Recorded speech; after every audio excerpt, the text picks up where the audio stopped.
Hello, Oracles. Well, today we're going to discuss the reason why Tesla stock and the entire market are crashing and why you shouldn't panic.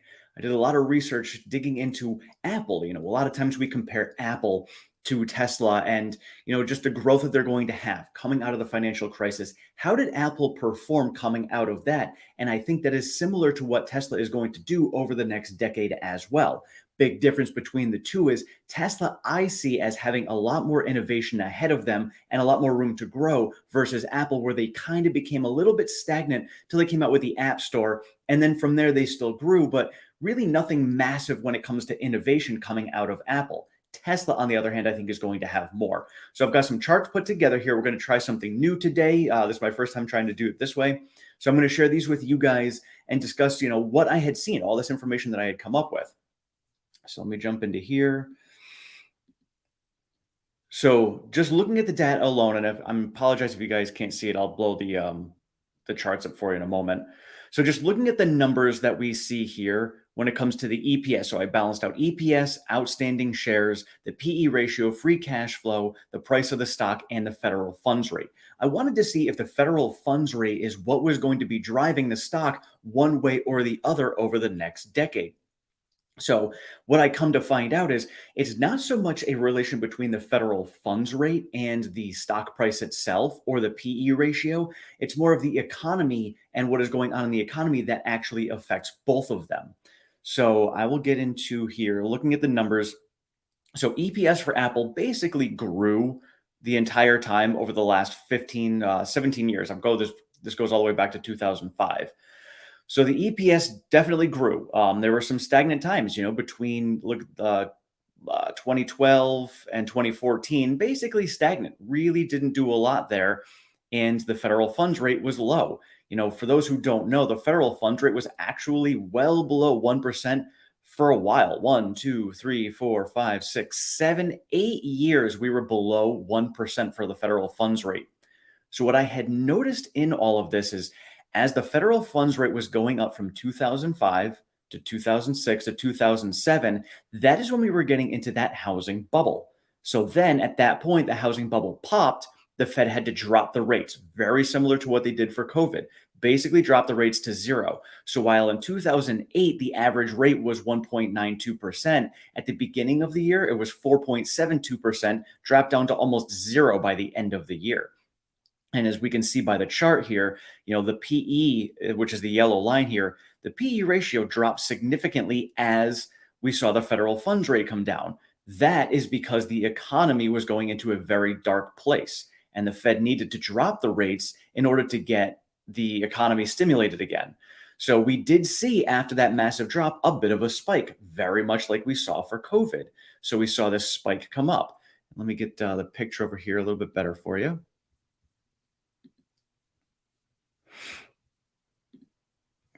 Let me see.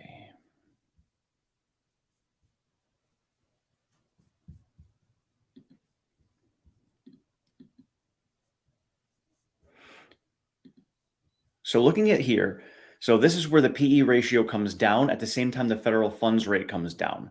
So this drops down right here, and then we get that little bit of a spike afterwards, like, oh, the Fed has made a U-turn, let's jump our PE back up.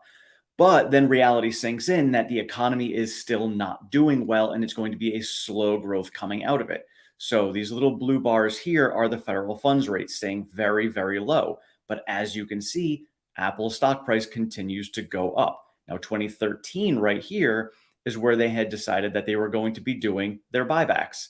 So they got their buybacks, and it started to grow a little bit more and a little bit more.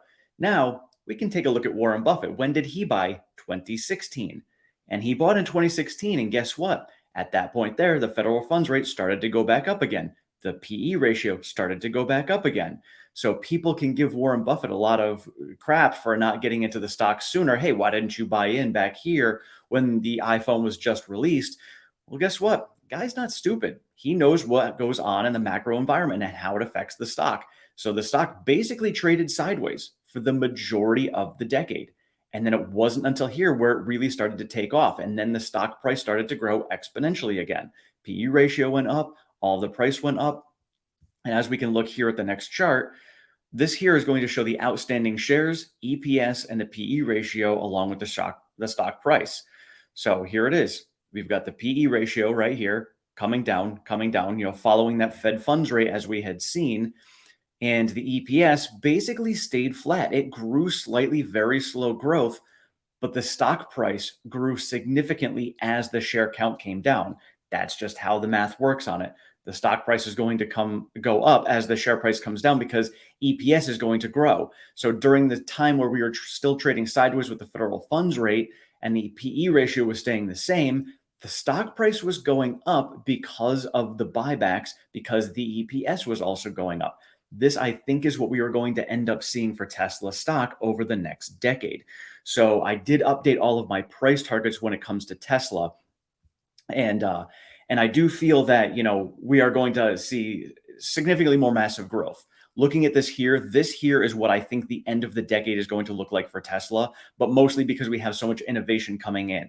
The App Store came into play, the stock price started taking off. We've got FSD getting solved, we've got energy coming in, we're going to have the AI bot. So all of these things are going to drive the EPS and revenues higher for Tesla. That in turn is what is going to drive the stock price higher. So if you compare that with this and then add in buybacks to go along with what Tesla is going to be doing with innovation, this will be a significantly sharper curve straight up when it comes to Tesla. But the macro environment and the PE compression and the economy are what are going to dictate when that is going to go up. So again, nobody knows when that's going to happen. And I think we are going to see a very similar pattern as to what we saw here. Is the Fed is going to be going up with interest rates. We are going to see the PE compression going on. And then all of a sudden, what's going to happen is the Fed's going to make that U-turn. We're going to see this jump right here. And we'll see this jump in the stock prices and the PE compression. And then what we're going to end up seeing from there is, how is the economy actually going to be changing? Is the economy going to be getting better? Is the economy going to be getting worse? How are we pulling out of this? That is what is going to determine how this is going to recover right here. Because if we end up getting that turnaround and we come out of this, and the Fed can then in turn put the interest rates back around that 2 to 3% mark as it was here, we can see more of a quicker recovery. If not, and the Fed keeps, interest rates high, but they drop it down and then they keep it low because, they've got to overcompensate for what the mistakes they've made. If that's the case, then we could end up seeing this end up happening again. So again, this is going data point to data point, but just taking a look at how it reacted over the last decade, I can see that potentially happening. So for me, again, still very excited. So, looking at the times in the charts, and we'll go back over to it quickly, looking at this here, if we are here right now in 2022, let's say right now we are here and it's 2022 and the Fed is going up with interest rates. So we're still going up right here. If this is the case, and these 2 years, this here would be 2022 as we jumped up with interest rates. This year will be 2023 because we don't think the Fed is going to do much with interest rates. And then we're going to end up seeing here the Fed is going to make that U-turn and pull down based upon their own forecast. So if this is what's going to happen, I think this PE compression exactly is going to happen with Tesla. And again, looking at the stock price, it stays basically flat for Apple. These are the times you would want to accumulate. Obviously, Warren Buffett, with a ton of money, decided 2016 was the time to jump in. If you want to do it then, again, you've got to do your own due diligence and research based on the charts that I had seen, because I don't have a lot of money coming in. This is when I want to add all the shares I can. This was the lowest price for the stock back then. Then you just need to have patience. But I think when the Fed comes down, we're going to see this dip. We're going to see the push up right here. But as you can see, the stock price didn't really jump all that much with it. So it's just the PE ratio, because at this point here, this is when we had seen, the economy not doing well. So Apple did not have the revenues that they had back here just because the economy was not doing well. Could potentially happen to Tesla. If the entire economy is in a massive recession, which is what we hit right here, then it's not going to matter where the PE ratio is because the stock price and the revenues are down. So the mathematics are going to work directly off of the revenues, the EPS, the profitability coming in for the company. And then we're going to trade strictly off of that for quite a while if this is what plays out. But that gives us a long time to be able to invest before things take off. Now, again, the innovation changes are what is going to make the big difference. FSD getting solved, that could give us this big boost coming up right here. We get energy taking off. That could give us another boost. So that could end up pushing the stock price higher, despite the fact that the economy may not be doing well. So I think we're going to see jumps very much like this over the course of the decade, and it's going to end up coming in when we see the economy doing well and Tesla coming out with new innovations and solving FSD, solving AI, and all of that. So all in all, I'm very excited about the future. I think we are going to see some massive explode.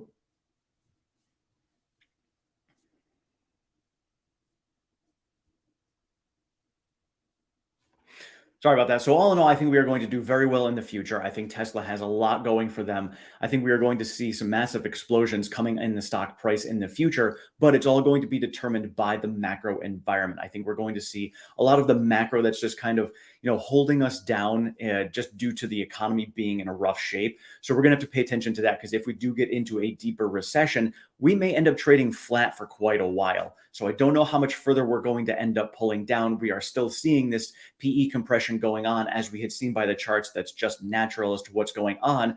We may get a jump and then we'll see what the Fed does with the rates. But just because the rates come down does not mean that PE compression is going to go away. We may still end up seeing that. That will be dictated by how the economy is doing based upon the recession that we could potentially be seeing. So all in all, I think we are in a very good place to see Tesla stock taking off in the future. I am very much excited about adding as many shares as I possibly can. I don't know when this will turn around. Nobody does. But for me, that's why I want to add as many shares as I can right now and why you should not panic when it comes to the stock price and where we're at right now. It's a lot of macro involved things that are going on right now. Obviously we have discussions about the war, potential nuclear war going out there. That's never a good thing that you want to deal with. If we have the nuclear war that's going on out there, that's not going to matter when it comes to the stock price because stocks aren't going to matter at that point. But I have a feeling we are not going to get there, my personal opinion. So these would be the times that you would want to add to the stock. So hopefully this was interesting for you guys. Hopefully this format worked out well for you. This is my first time trying it, so I apologize for any glitches in the middle of this. I appreciate all of your support and feedback on everything. If you have not subscribed, please do so down below. Sign yourself up for notifications. I am over on Twitter at OracleTim1. I share all the latest Tesla news, pertinent stock market information, and all of my daily trades. We do have a Discord chat. That link is in the description. And if you'd like to support the channel any further, we do have a Patreon. That link is also in the description. And also, as a financial disclosure, none of this was financial advice. This is just some data that I had seen and put together to show you guys a potential scenario for the future. Thank you so much. Have a great one.